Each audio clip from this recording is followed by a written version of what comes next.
ሰማህ እንዴ? ምኑን? የውልህ የና አይን አለም ቤት ቲቪ ተበላሽቶ ልጄ በአንድ አፍታ ሄደና ስርት። አረ ትልቅ ነገር አይደለም። ጎሽ ልጄ እንዲህ ነው። አንቺ ደግሞ እኔ ባስተማርኩ ምንድነው ልጄ የምትዩ? ማለት የኔ ልጅ እኮ ነው የሰራው። አረ ለአሁን ሲሆን ልጅሽ ሆነ አይገርምሽም? እሱ የአባቱ ልጅ ነው።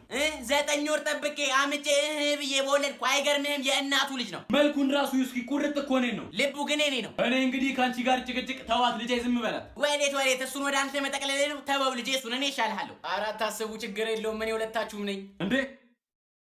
እንዴ ምንድን ነው? ስልክ አይበራም እኮ ምን ሆኖ ነው? እዝራ ነበር የያዘው ቅድም። አይደለም አባዬ፣ አባቴን ምንድን ነው ያደረከው? ቅድም ትንሽ ወድቆብኝ ነው። ትንሽ አየሽዋ ልጅሽ የልብ ሰተሽው ምን እንዳደረገ? አቤት ልጄ ስትለው አልነበር እንዴ? ልጅህ ነው እንጂ ሰበረው። የታውቀዋለሁ? እኔስ የታውቀዋለሁ? እኔ የምልህ ቅድም እንደዛ ድው ያረከው ስልኩን ነው? አዎ ጀበናው ላይ ነው የወደቀው። ጀበናው ልጅህን አሁን ልግደለው? እኔ ልጅሽን ልግደለው? ልጅሽ አትበለኝ። አንቺም ልጅህ አትበይ።